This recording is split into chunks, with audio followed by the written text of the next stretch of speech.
London, April 1815. Miss Harriet Vaughan stared at the rain-splattered window of the hackney cab as it rumbled through London's crowded streets. The letter in her lap, her sole hope for a respectable future, weighed more than the single sheet of paper it was written on. Its message was simple: she had secured a position as governess to the 9-year-old ward of Viscount Northcott. A governess, she whispered, testing the word on her tongue. How swiftly life could change. 3 months ago, she had been the pampered daughter of a prosperous merchant.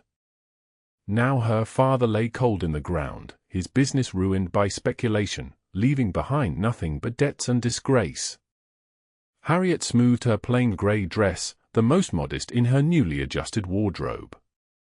She had sold her fine gowns and jewels to pay the funeral expenses, keeping only her mother's locket. Marriage might have saved her from this fate, but Harriet had always found the institution suspect. She had witnessed too many women surrender their independence to husbands who viewed them as decorative possessions rather than companions. Marriage is merely a business arrangement dressed in lace and sentiment, she often declared to her friend Julia. I would rather earn my bread honestly than sell myself into domestic servitude disguised as matrimony.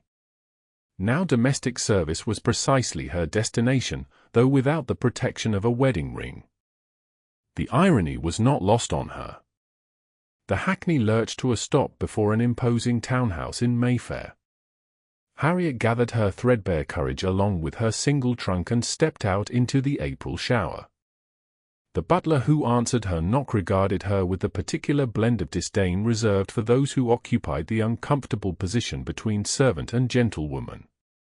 Miss Vaughan for Lord Northcott, she said, lifting her chin. She might be penniless, but she was still a gentleman's daughter. His lordship is not at home, the butler intoned. I am Graves. You are expected. Follow me. Harriet trailed Graves through the entrance hall, past gleaming marble floors and ancestral portraits, until they reached a cozy sitting room where a severe-looking woman awaited. Mrs. Winters, the housekeeper, Graves announced before disappearing.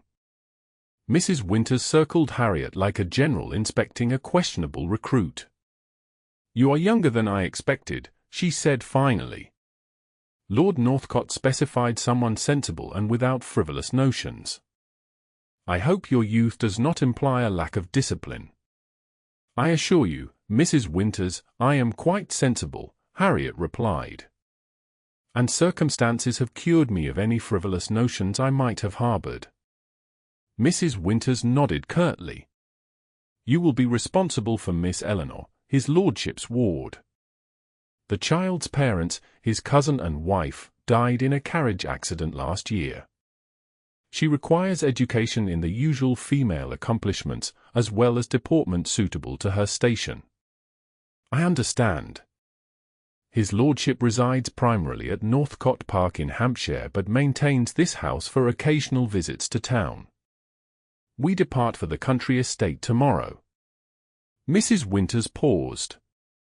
Lord Northcott is particular about his household. He values order, quiet, and efficiency. The child is not to disturb him. Harriet nodded, already forming a picture of the Viscount, likely an elderly gentleman, fussy and set in his ways, irritated by the inconvenience of an orphaned relation. You will meet Miss Eleanor now, and Lord Northcott will interview you upon his return this evening. The interview never happened. A message arrived that the Viscount had been delayed and would meet them at the country estate. Thus, Harriet found herself in a carriage the following morning, seated beside a solemn child with enormous blue eyes and a book clutched to her chest. Are you to be my new governess? Eleanor asked after they had travelled in silence for nearly an hour. I am, Miss Eleanor, Harriet replied. I hope we shall be good friends. The girl regarded her suspiciously. The others didn't stay. Others?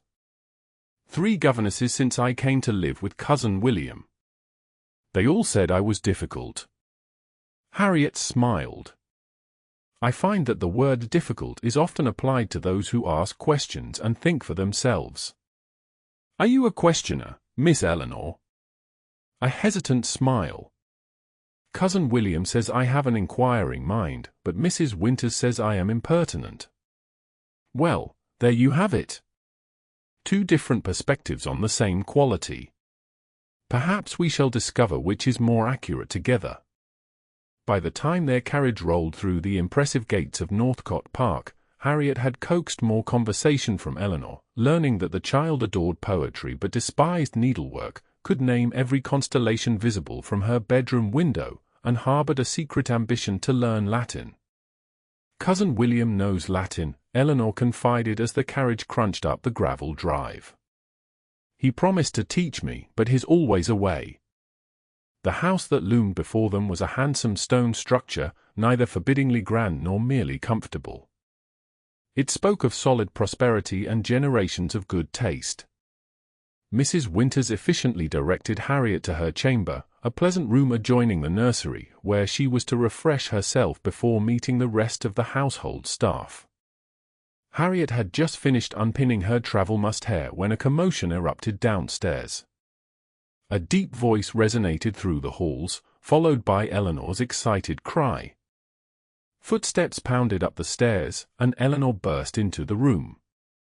"He's here! Cousin William has arrived early.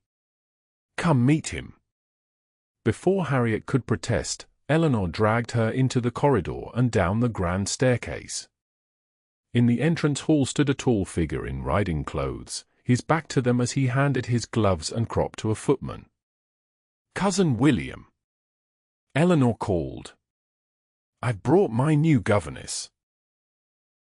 The man turned, and Harriet's carefully constructed composure cracked. This was no elderly, fussy gentleman. The Viscount Northcott was perhaps 30, with broad shoulders, a firmly sculpted jaw, and eyes the precise shade of a winter sea. Those eyes widened slightly as they took her in. "Miss," he prompted. "Vaughan, my lord. Harriet Vaughan." She cursed, mortified by her dishevelled appearance and the shocking lurch her heart had given at the sight of him. "Miss Vaughan," he said, his gaze sweeping over her unpinned hair and flushed cheeks. "I see Eleanor has dispensed with formalities, as usual. Forgive me, my lord. I was not expecting to be presented until dinner." A smile touched his lips, brief as lightning. "Clearly. No matter. We shall consider the awkwardness dispensed with." He turned to Eleanor. "Have you been interrogating your new governess already, you little scholar?" Eleanor beamed at him. "Miss Vaughan doesn't mind questions. And she has promised to help me learn about the stars." "Has she?" "Well, that's more than can be said for Miss Pembroke, who I believe considered astronomy unsuitable for young ladies." He returned his attention to Harriet. "We shall speak after dinner, Miss Vaughan, when you are more settled." He nodded and strode away, leaving Harriet flustered and annoyed at her reaction. She had encountered handsome men before without losing her composure. Yet something in the Viscount's direct gaze had disarmed her completely. "Don't worry," Eleanor whispered. "Cousin William seems stern, but he's actually quite kind when you know him." Harriet doubted she would have the opportunity to know the Viscount well enough to discover his kindness. Her position placed her firmly in the liminal space between family and servant, too superior to dine with the staff, yet not equal enough to be a true companion to the master of the house. That evening, she dressed with particular care in her one good gown of dark blue muslin. Simple, but not shabby. She would face the Viscount with dignity, despite the unsettling awareness that he was not at all what she had expected. Dinner was a quiet affair, with Eleanor chattering about her day while Lord Northcott listened with surprising attentiveness. Harriet spoke only when addressed, observing the easy affection between guardian and ward. The Viscount treated Eleanor not as a burdensome obligation, but as a cherished relation. It was unexpected. After Eleanor was escorted to bed, Lord Northcott invited Harriet to join him in the library. The vast room, lined with leather-bound volumes and warmed by a generous fire, spoke of a mind that valued knowledge. The Viscount gestured to a chair. "Mrs. Winters speaks highly of your references, Miss Vaughan," he began without preamble. "Though I confess your background is unusual for a governess. The daughter of Gilbert Vaughan, if I'm not mistaken? I had dealings with him once." Harriet tensed. "You knew my father. We discussed a business arrangement some years ago. He struck me as an intelligent man." He paused. "I was sorry to hear of his passing." "Thank you, my lord. And now his daughter seeks employment in my household. Fortune is capricious." "Indeed, my lord, though I assure you I am fully qualified for the position." Lord Northcott studied her. "I don't doubt your educational qualifications, Miss Vaughan. Your father would have seen to that. I wonder, however, if you understand what you've undertaken.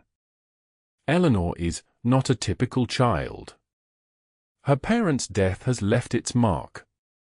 All children deserve patience and understanding, my lord, regardless of their circumstances." A laudable sentiment. But Eleanor has exhausted the patience of 3 governesses already. Perhaps they were not suited to her particular nature. From our brief acquaintance, I find her curious and intelligent, qualities to be encouraged rather than suppressed. The Viscount's eyebrows rose. "You've formed opinions quickly. First impressions can be revealing, my lord. And what impression have I made, I wonder?" His lips curved in a challenging smile. Harriet hesitated. "That would be presumptuous of me to say." "Come, Miss Vaughan. You've assessed my ward. I'm curious about your assessment of me." "Very well. You appear to be a man who values order and control, yet you show genuine affection for your ward despite her difficult nature. You're observant and direct, perhaps impatient with social niceties when they interfere with more important matters." She stopped, realizing she had said too much. To her surprise, Lord Northcott laughed. "Remarkably accurate for a first impression. I think Eleanor may have met her match in you, Miss Vaughan. I hope to serve her well, my lord. See that you do. And understand this, Eleanor's welfare is paramount to me. She is not merely an obligation, she is family." His expression grew serious. "I've been absent too often, attending to estate matters. That will change now. I intend to take a more active role in her education." Harriet nodded, unsure whether to be pleased or alarmed by this pronouncement. The Viscount's presence would certainly complicate her ability to maintain professional detachment. "You may go, Miss Vaughan. We begin lessons tomorrow at 9. "We, my lord. Did I not make myself clear? I intend to participate in some of Eleanor's lessons. Latin, for instance. I made a promise." As Harriet curtsied and withdrew, she could not shake the feeling that her carefully ordered plans had just been thoroughly disrupted.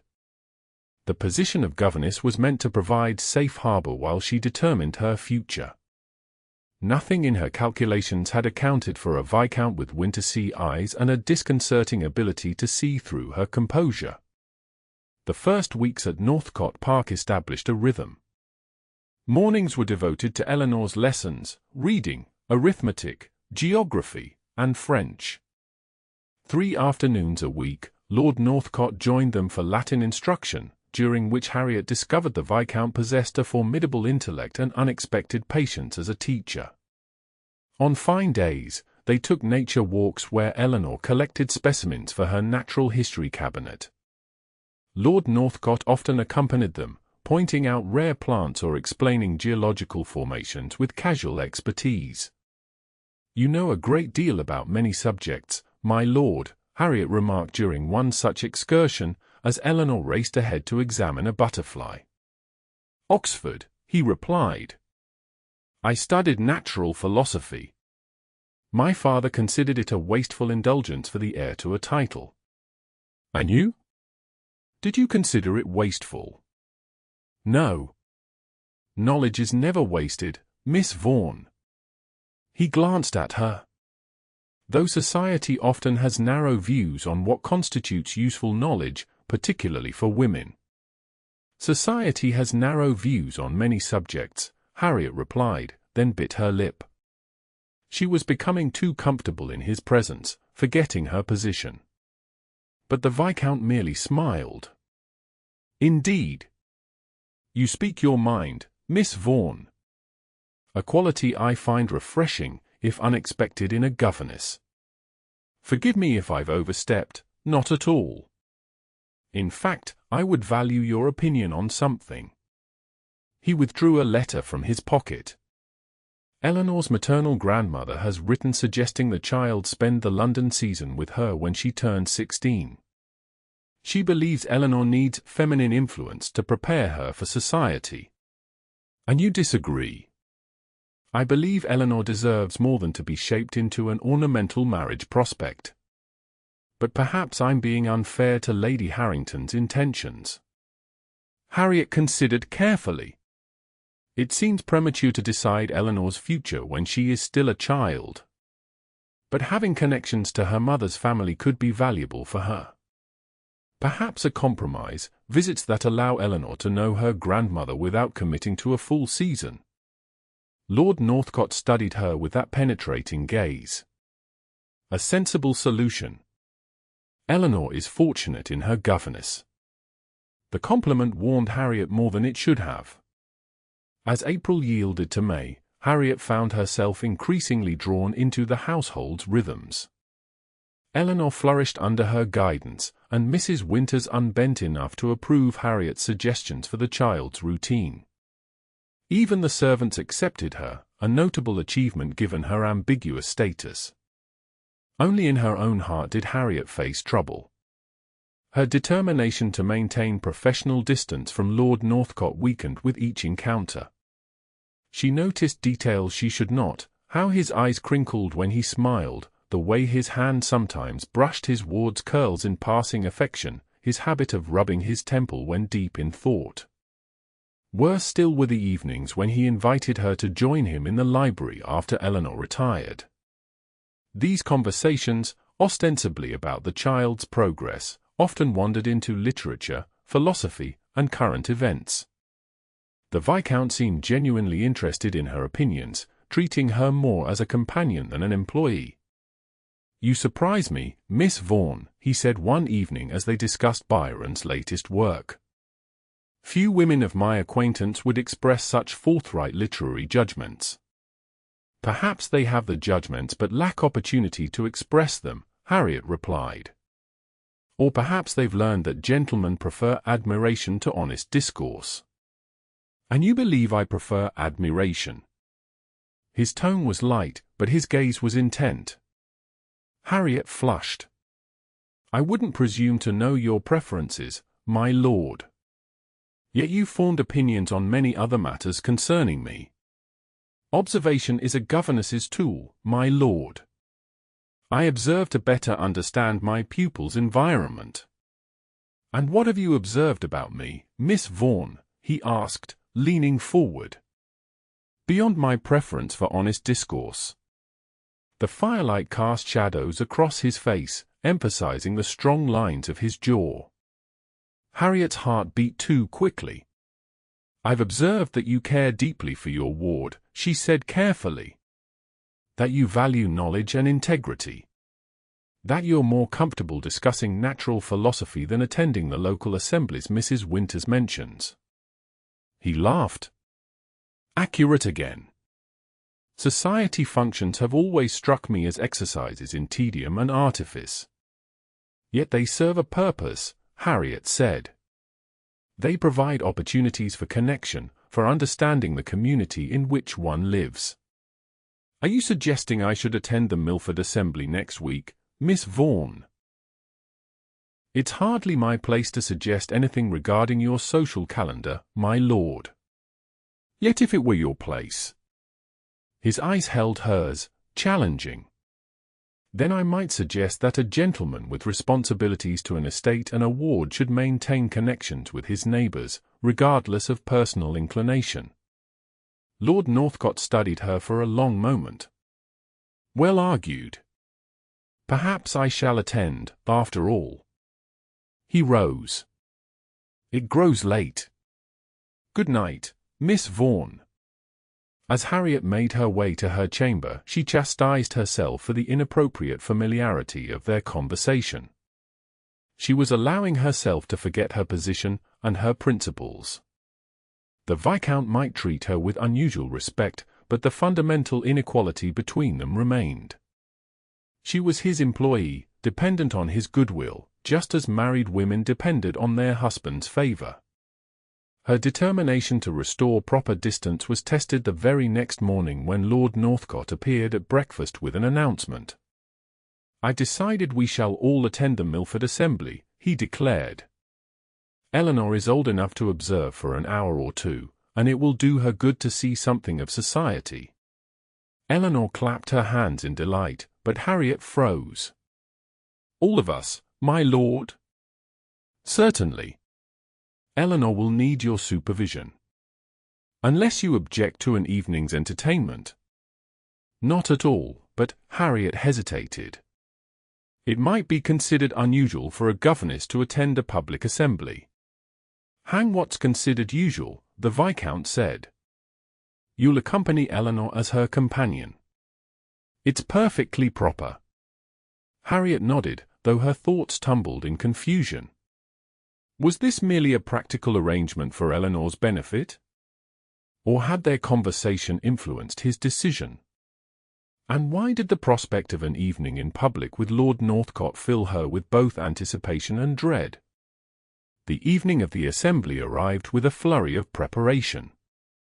Harriet wore her blue muslin, her only gown suitable for such an occasion, and arranged her dark hair simply. Eleanor, excited beyond measure, looked charming in pale pink.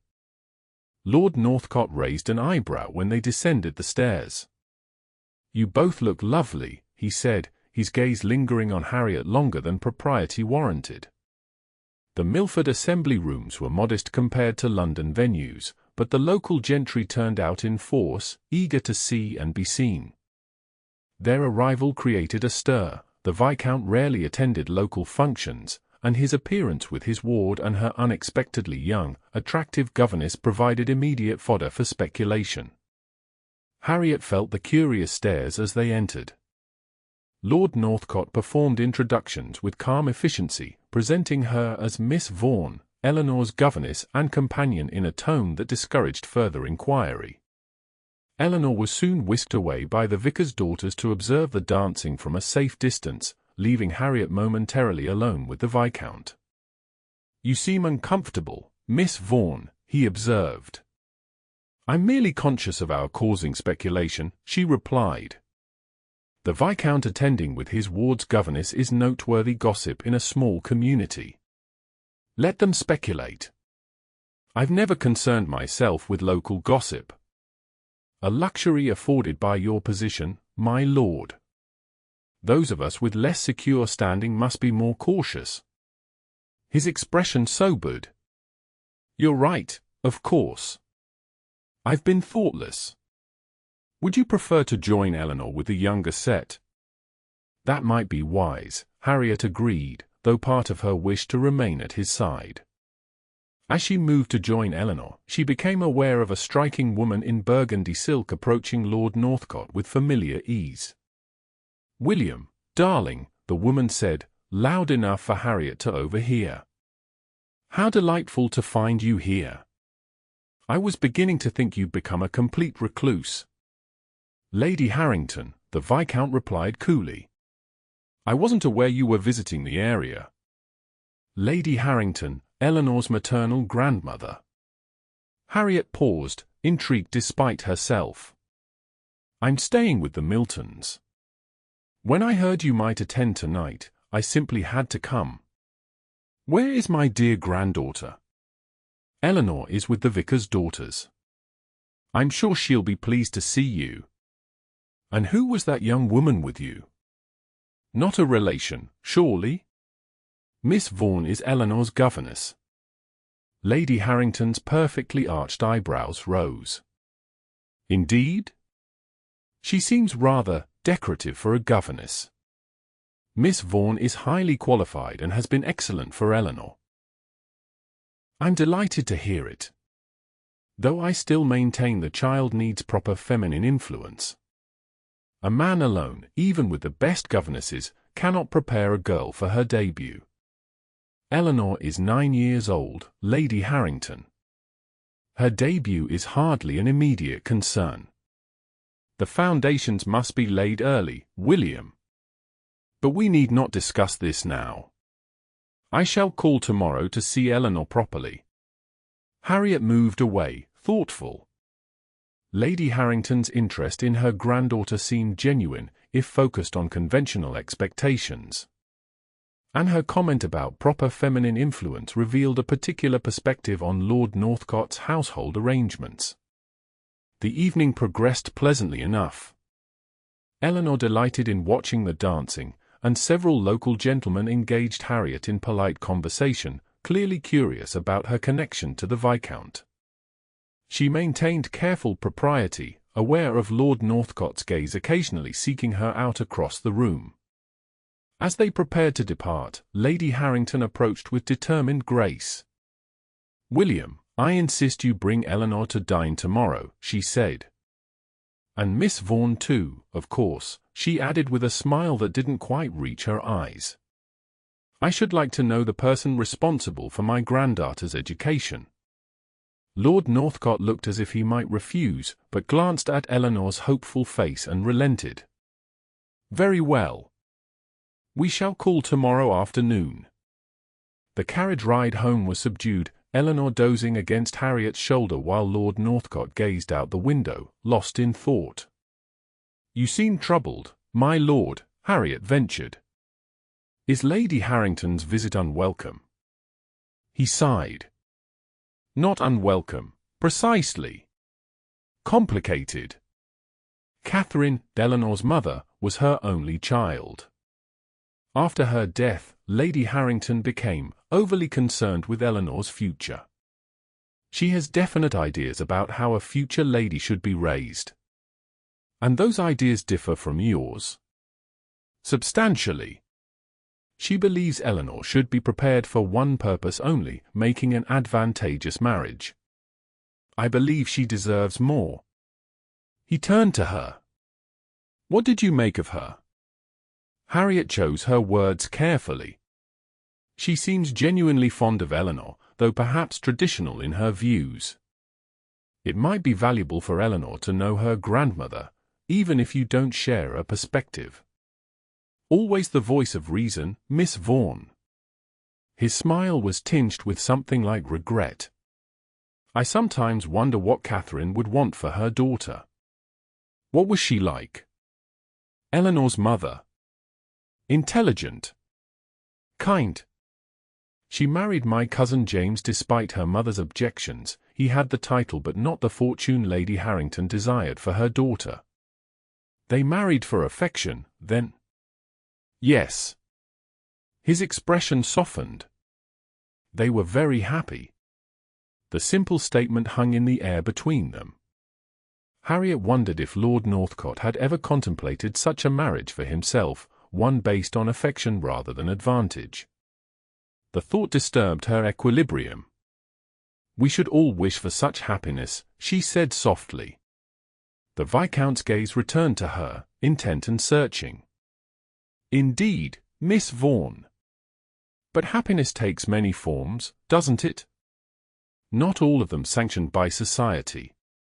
Before Harriet could respond, the carriage rolled to a stop at Northcott Park, and the moment passed. Yet as she prepared for bed that night, his words echoed in her mind. What happiness might he be contemplating that society would not sanction? And why did the question make her heart beat so treacherously fast? Lady Harrington's dinner the following evening proved illuminating in unexpected ways. The lady's grand manner concealed a shrewd intelligence and genuine, if controlling, affection for her granddaughter. She questioned Harriet extensively about Eleanor's education, making little effort to disguise her skepticism about certain subjects. Latin? At her age? How unusual, she remarked. Surely French and music would serve her better in society. Eleanor has an aptitude for languages, Harriet replied. And the discipline of Latin study improves her overall comprehension. Miss Vaughan believes in challenging Eleanor's intellect, Lord Northcott interjected. A philosophy I share. Lady Harrington's gaze flickered between them. Yes, I can see you are of one mind on the subject. Something in her tone suggested this observation extended beyond educational matters. After dinner, Lord Northcott was drawn into conversation with Sir Milton, leaving Harriet and Eleanor with Lady Harrington in the drawing-room. Miss Vaughan, Lady Harrington began once Eleanor was occupied with a book, you seem an intelligent young woman. May I speak frankly? Of course, my lady. I wonder if you fully appreciate your situation at Northcott Park. My situation? Harriet tensed. A young, unmarried gentleman and an attractive governess living under the same roof, it invites speculation, regardless of propriety. Heat flooded Harriet's cheeks. I assure you, Lady Harrington, my relationship with Lord Northcott is entirely professional. Perhaps now. But I've observed how he looks at you, my dear. And more tellingly, how you look at him. Lady Harrington's expression softened slightly. I don't blame you. William is a handsome man with a title and fortune. But such connections rarely end well for women in your position. You misunderstand, Harriet protested. There is no connection beyond my employment. Then I am relieved to hear it. For Eleanor's sake as well as yours. Lady Harrington patted her hand. My granddaughter deserves stability and a proper feminine influence. A succession of governesses, particularly those who develop inappropriate attachments, would hardly provide that. The implication stung. I have no intention of leaving my position, Lady Harrington. I am devoted to Eleanor's welfare. Intentions change, my dear. Especially when hearts become involved. Lady Harrington rose as the gentleman rejoined them. Just consider my words as friendly advice from a woman who has seen more of the world than you have. The conversation left Harriet shaken. Had her feelings for Lord Northcott become so transparent that even a virtual stranger could perceive them? And was Lady Harrington right about the inevitable outcome of such feelings? The journey back to Northcott Park passed in uncomfortable silence. Eleanor, tired from the excitement, dozed again, while Lord Northcott seemed preoccupied with his own thoughts. Only when they arrived did he finally speak. You're troubled, Miss Vaughan. Did Lady Harrington say something to upset you? Harriet hesitated. Her ladyship merely expressed concern about Eleanor's education. She has traditional views. Catherine's mother has traditional views on everything, he said dryly. But I suspect there was more to your conversation than educational philosophy. She suggested that my position here might be subject to misinterpretation. His expression hardened. Did she indeed? And what misinterpretation did she suggest? It doesn't signify, my lord. Lady Harrington was simply concerned for her granddaughter's welfare. It signifies to me, Miss Vaughan. His voice was quiet but intense. What precisely did she imply? Harriet met his gaze directly. She implied that a young governess in a bachelor's household invites speculation, regardless of actual propriety. For a moment, anger flashed in his eyes. Then, unexpectedly, he laughed. How predictable.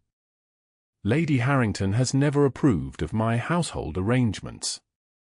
She would prefer I marry some suitable lady who could oversee Eleanor's upbringing and relieve her anxiety about propriety. Perhaps she has a point, Harriet said carefully. For Eleanor's sake, if nothing else. Are you suggesting I should marry for convenience, Miss Vaughan? I thought you disapproved of marriages made for practical rather than affectionate reasons. Harriet startled. I don't recall expressing such a view. You didn't need to. Your opinions on the subject are evident in our conversations. His gaze held hers. You believe marriage should be based on genuine regard, mutual respect, and affection. A view I happen to share. The intensity of his gaze made her heart race. I'm glad to hear it, my lord. Eleanor deserves to grow up understanding that marriage can be a partnership of equals rather than a mere social transaction. And what of your own future, Miss Vaughan? Do you plan to remain a governess indefinitely? The question caught her off guard. I haven't given it much thought. My circumstances changed so suddenly that I've been focused on the present rather than planning for the future. Yet surely you must have considered it. A woman of your intelligence and spirit, do you envision a life of perpetual employment in others' households? My options are limited, my lord. Without fortune or family connections, independence is difficult for a woman to achieve. Unless through marriage, he said quietly. Yes. But as you noted, I would not marry without affection and respect. And men who offer both to a penniless governess are rare indeed. Something shifted in his expression, a softening, a decision made. Perhaps not as rare as you believe, Miss Vaughan. Before she could respond, Eleanor stirred, and the moment was lost. Yet as Harriet prepared for bed that night, the Viscount's words echoed in her mind. Had he been speaking hypothetically, or was there some deeper meaning to his question? The following weeks brought unsettling changes to Northcott Park. Lady Harrington, having established herself at the Miltons, became a frequent visitor. She arrived bearing gifts for Eleanor, suggestions for her education, and thinly veiled scrutiny of Harriet's role in the household. More disturbing was the steady parade of eligible young ladies who suddenly found reasons to call at Northcott Park. Miss Lawton, daughter of the neighbouring baronet, brought music she thought Eleanor might enjoy. Lady Jane Mercer and her mother stopped while passing through the area. The Honourable Miss Pembroke and her brother appeared to discuss a charitable endeavour requiring the Viscount's support. Each visit featured the same elements: solicitous attention to Eleanor, barely concealed assessment of the household arrangements, and pointed interest in Lord Northcott's plans for the summer. Lady Harrington presided over several of these visits with barely suppressed satisfaction. Your social calendar has become quite full, my lord, Harriet observed one evening in the library, where they still met to discuss Eleanor's progress. A conspiracy of matchmaking, he replied with a grimace. Lady Harrington has apparently decided that if she cannot remove Eleanor to her custody, she will provide her with a suitable maternal influence by other means. The ladies seem very accomplished, Harriet said carefully, ignoring the twist of jealousy in her stomach. Miss Lawton plays the pianoforte beautifully. She does. And Lady Jane sketches admirably. Miss Pembroke speaks flawless French and does elegant needlework. His tone was dry. All the accomplishments a gentleman could desire in a wife, according to society's reckoning. Do you find them so lacking, then? I find them precisely as they have been taught to be indecorative, agreeable, and utterly predictable in their conversation and interests. He set down his book. None of them has asked a single question about natural philosophy or expressed an opinion that might be considered controversial. Perhaps they're simply being cautious. A gentleman's first impression matters greatly to a lady with marriage in mind. And what impression do you think I've made on these potential brides, Miss Vaughan? Harriet managed a smile. That you're a conscientious guardian with a fine estate and excellent prospects, if somewhat serious in your manner. Serious? He raised an eyebrow. Is that how you see me? Not always, she admitted. You can be quite animated when discussing subjects that interest you. But with visitors, you maintain a certain reserve. Because they bore me, he said bluntly. Their conversation is all weather and fashion and who danced with whom at the last assembly. I find I've grown accustomed to more stimulating discourse. His gaze held hers, and Harriet felt the dangerous pull of connection between them. This was precisely what Lady Harrington had warned her about, the perilous territory between employer and employee when attraction entered the equation. Perhaps you haven't found the right lady yet, she said lightly. One whose conversation engages your mind as well as your courtesy. Perhaps I have, he replied quietly. But circumstances make the connection complicated. Before Harriet could respond to this startling statement, a knock interrupted them. Mrs. Winters entered with a letter on a silver tray. Express from London, my lord. The messenger awaits a response.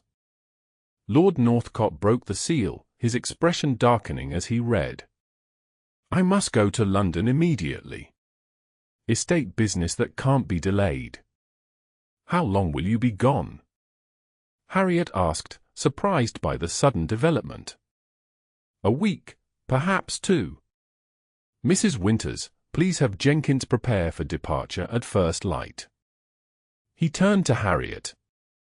Miss Vaughan, I trust you to continue Eleanor's education in my absence. And perhaps to shield her from excessive attention from her grandmother. Lady Harrington means well, but her constant harping on deportment and accomplishments discourages Eleanor's natural curiosity. Of course, my lord. He hesitated, as if wanting to say more, then simply nodded. Good night, Miss Vaughan. 2 days after the Viscount's departure, Lady Harrington called at Northcott Park with news. I've had a brilliant notion, she announced as she settled in the drawing-room. With William away, you must both come stay with me at the Miltons. Eleanor would benefit from female company, and the change would do her good. Eleanor looked to Harriet, clearly uncertain. You're very kind, Lady Harrington, Harriet replied, but I believe Lord Northcott would prefer we maintain Eleanor's regular routine in his absence. Nonsense. William is far too rigid about schedules. A girl Eleanor's age needs variety and social exposure. Lady Harrington turned to her granddaughter. The Miltons' youngest daughter has a new pony. Wouldn't you like to see it, darling? Eleanor's resistance wavered visibly at the mention of a pony. Perhaps a day visit would be acceptable, Harriet suggested, recognizing the need for compromise. We could come tomorrow afternoon if the weather is fine.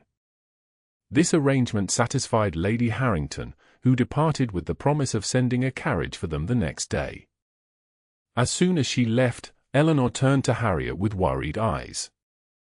Must we go? Grandmother always makes me practice walking with books on my head and says I mustn't ask so many questions. Harriet smiled. We'll only stay a few hours. And sometimes, Eleanor, we must do things that aren't entirely to our liking to please those who care for us. Like eating Brussels sprouts. Exactly like eating Brussels sprouts. A temporary unpleasantness for a greater good. The visit to the Miltons proved more complicated than Harriet anticipated. What was to be an afternoon tea extended into an invitation to dinner, which Lady Harrington accepted on their behalf before Harriet could demur. Then came the suggestion that the roads were too dark for safe return to Northcott Park, and arrangements were quickly made for overnight accommodation. You've planned this all along, Harriet said quietly to Lady Harrington when they were momentarily alone. The older woman smiled. I merely created an opportunity for Eleanor to experience a proper household with feminine influence. You can hardly object when it's so clearly in her best interest. One night became 2, then 3, as Lady Harrington orchestrated a series of activities and small social gatherings that made departure increasingly awkward. Eleanor, initially reluctant, became captivated by the Miltons' daughters and their pony, reducing her resistance to her grandmother's manipulations. Harriet wrote to Lord Northcott explaining their extended visit, emphasizing that Eleanor's lessons continued despite the change in location. His brief reply expressed trust in her judgment but requested their return to Northcott Park before his own return from London. On the 5th day of their visit, the true purpose of Lady Harrington's scheme became clear when Lord Pembroke arrived for dinner with his sister. "Such a fortunate coincidence," Lady Harrington exclaimed with transparent insincerity. Lord Pembroke was passing through the area and remembered that Eleanor was staying with us. Lord Pembroke, a handsome man of perhaps 35, directed his attention not to Eleanor but to Harriet. Throughout dinner, he engaged her in conversation about literature and music, displaying both intelligence and charm. When the ladies withdrew, he lingered by the drawing-room door to speak with her privately. "Miss Vaughan, I wonder if I might call upon you tomorrow? There is a matter I'd like to discuss." Bewildered, Harriet agreed, only to find Lady Harrington waiting for her upstairs. "I see Lord Pembroke has taken an interest in you," she said. "He's a fine gentleman, widowed these 3 years, with a comfortable fortune and an excellent reputation." Suddenly, Lady Harrington's machinations became clear. "You've arranged this," Harriet said. "Why?" "For everyone's benefit, my dear. Lord Pembroke seeks a wife with intelligence and character to help raise his 2 young daughters. You seek security and respectability. And William," she paused. "William needs to focus on finding a suitable wife without complications in his household." "Complications? Is that what you consider me?" "My dear, I've seen how he looks at you, and more importantly, how you affect his judgment. William has responsibilities to his title and estate. He needs a wife from his own social sphere, not a romantic entanglement with an employee, however accomplished." "There is no entanglement," Harriet protested, though the words felt hollow even to her own ears. "Not yet, perhaps. But the potential is there, and it would lead nowhere good for either of you. A connection with Lord Pembroke, however, could secure your future respectably." Lady Harrington's tone softened. "I'm not being cruel, Miss Vaughan. Merely practical. Society has firm rules about suitable matches for viscounts." The conversation left Harriet sleepless. Was Lady Harrington right? Had she deluded herself about her position in Lord Northcott's household? And what of her own principles? She had always disdained marriage as a mere economic arrangement, yet here she was, being offered precisely such a transaction, security in exchange for becoming Lord Pembroke's wife and mother to his children. Lord Pembroke called the next morning as promised. After some preliminary conversation, he came directly to the point. "Miss Vaughan, I find myself in need of a companion who combines intelligence with warmth of character. My daughters require guidance from a woman who values education and moral development. Our acquaintance is brief, but Lady Harrington speaks highly of your capabilities, and my own observations confirm her assessment. You're very kind, Lord Pembroke. Not kind, practical. And perhaps a bit presumptuous." He smiled. "I'm seeking a wife, Miss Vaughan. One who would approach marriage as a partnership rather than merely a social obligation. I believe you might be such a woman." The offer was delivered with sincerity and respect. Lord Pembroke made no pretense of romantic passion but offered instead a rational arrangement that acknowledged her qualities beyond mere accomplishments. "I'm honored by your consideration, Harriet said carefully. But surely this is premature? We scarcely know each other. Of course. I don't expect an immediate answer. But I would like your permission to pursue the acquaintance with this understanding of my intentions. It was a reasonable request from a reasonable man. And yet, as Harriet considered it, she felt none of the exhilaration or warmth that even brief conversations with Lord Northcott inspired. I would be pleased to continue our acquaintance, Lord Pembroke, she said finally. Though I make no promises regarding the outcome. He seemed satisfied with this response. As he took his leave, Harriet was left pondering the irony of her situation.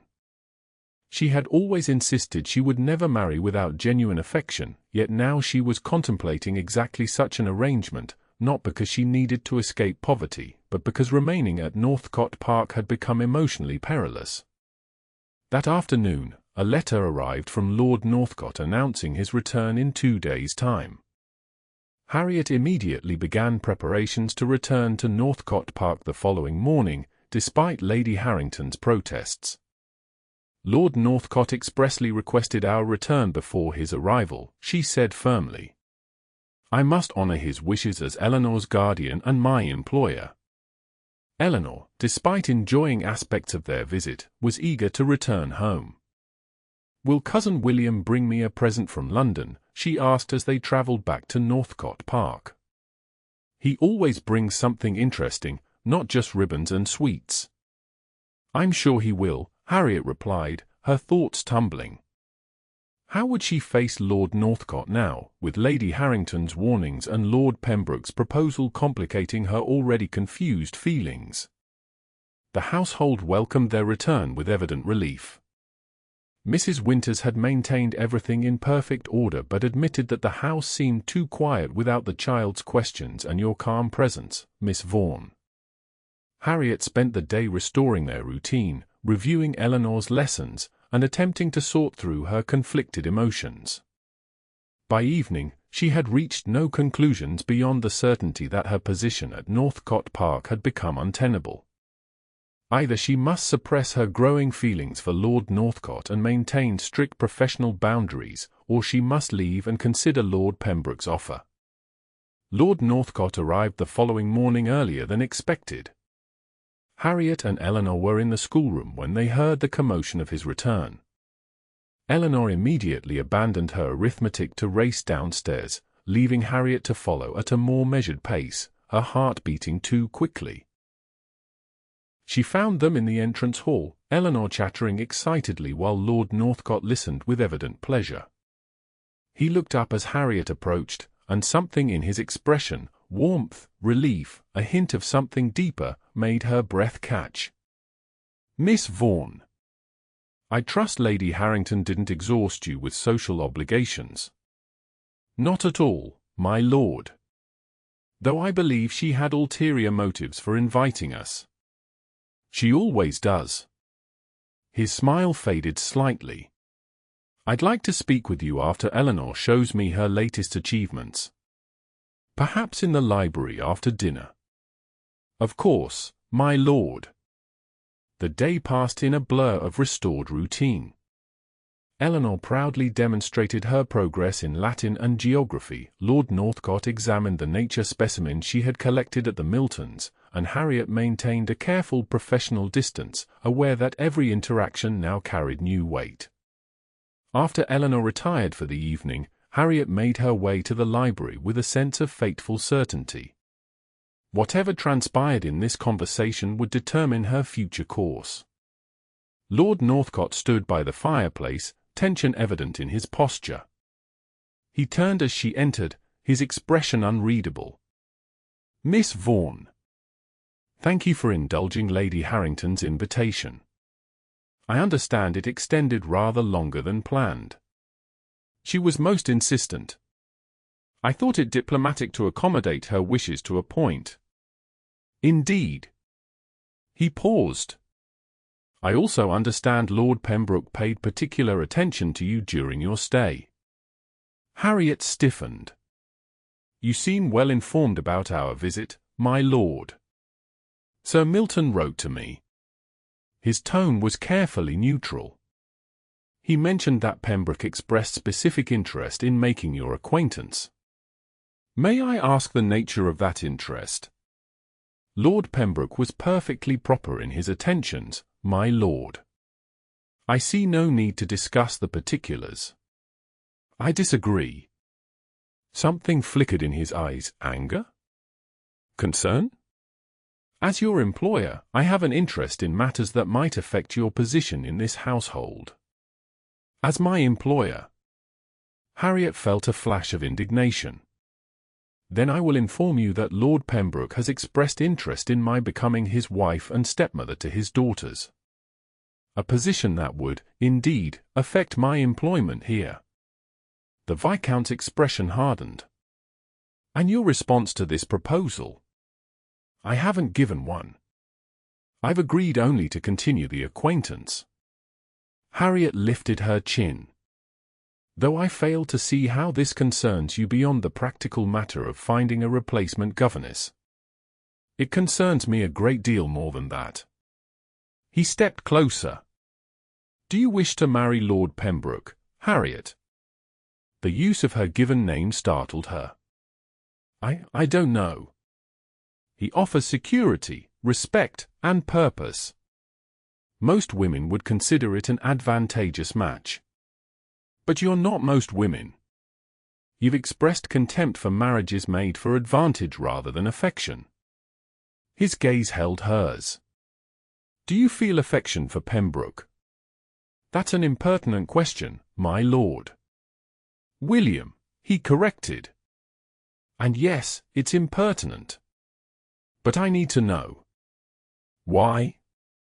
Harriet demanded, her composure fracturing. Why should my feelings matter to you? Because I believe you feel for me what I have come to feel for you, he said quietly. And if that's true, then I cannot stand by while you consider marrying another man out of practicality rather than love. The words hung in the air between them, momentous and transformative. Harriet struggled to breathe. What exactly are you saying? I'm saying that I love you, Harriet Vaughan. His voice was steady, though his eyes revealed vulnerability beneath the certainty. I love your mind, your principles, your care for Eleanor, your quiet strength. I've watched you transform my ward and my household with your presence, and I've come to realize that the life I want, the partnership I seek, is with you. This is impossible, Harriet whispered. You're a viscount. I'm a governess without fortune or connections.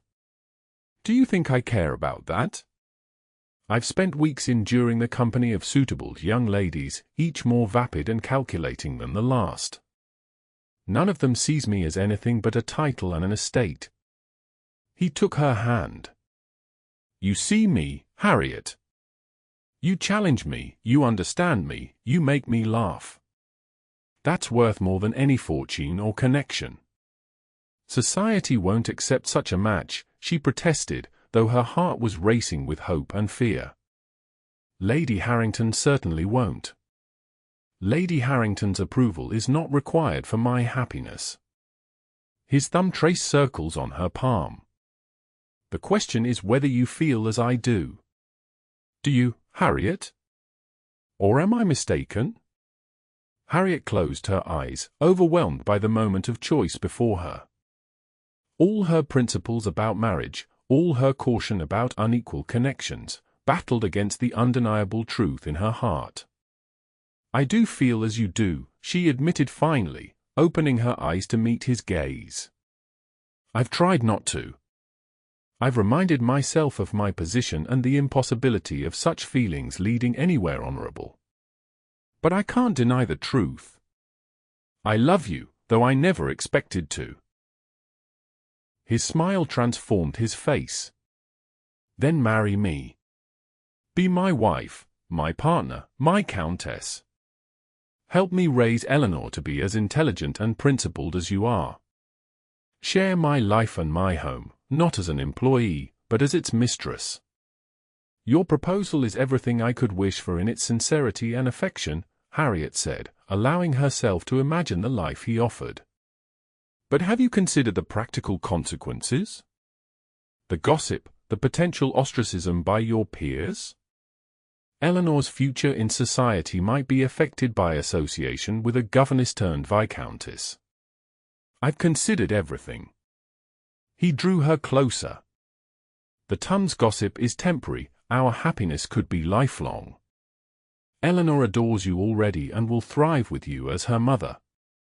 As for society, those whose opinion I value will recognize your worth, and those who don't are not worth our concern.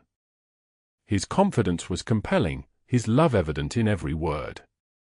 Yet Harriet hesitated, one final doubt remaining.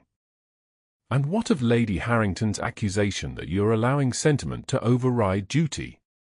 Don't you owe your title and estate a suitable match? My duty is to preserve the estate and title for future generations through sound management and ethical choices. Nothing in that duty requires sacrificing personal happiness for social advantage. He lifted her hand to his lips. My estate prospers, my investments are secure, and my choice of wife is mine alone to make. I choose you, Harriet. If you'll have me. The last of her resistance crumbled. In his eyes, she saw not just desire or momentary infatuation, but profound respect and genuine love.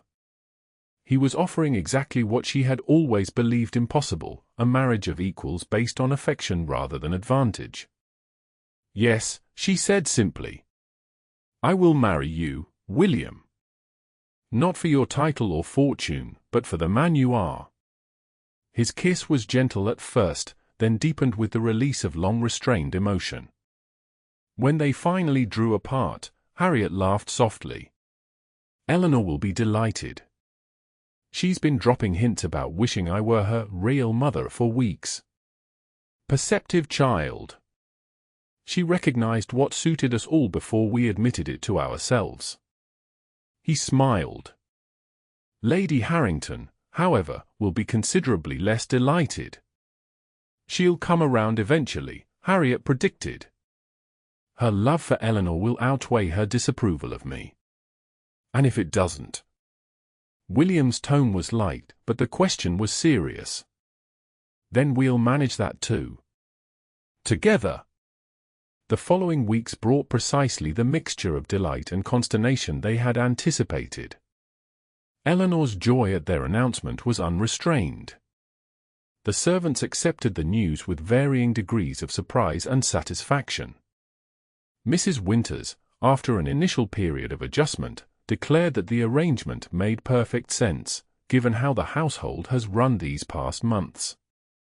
Lady Harrington's reaction was predictably dramatic. Her initial outrage gave way to calculated appeals to William's sense of duty and tradition, followed by dire predictions about social consequences. When these tactics proved ineffective, she shifted to conditional acceptance, negotiating Eleanor's regular visits to her London home during future seasons. She's simply securing her position in Eleanor's life, Harriet observed. Once she realizes I have no intention of separating Eleanor from her maternal connections, she'll become more amenable. They were married in the village church on a perfect June morning, with Eleanor serving as bridesmaid and the entire community in attendance. The local gentry, after initial surprise, rallied to support the popular Viscount's choice, particularly when it became known that Harriet was the daughter of a respected merchant rather than a servant. As they departed the church amidst a shower of flower petals, Harriet caught sight of Lady Harrington watching from the sidelines. The older woman's expression had softened, though she maintained a dignified reserve.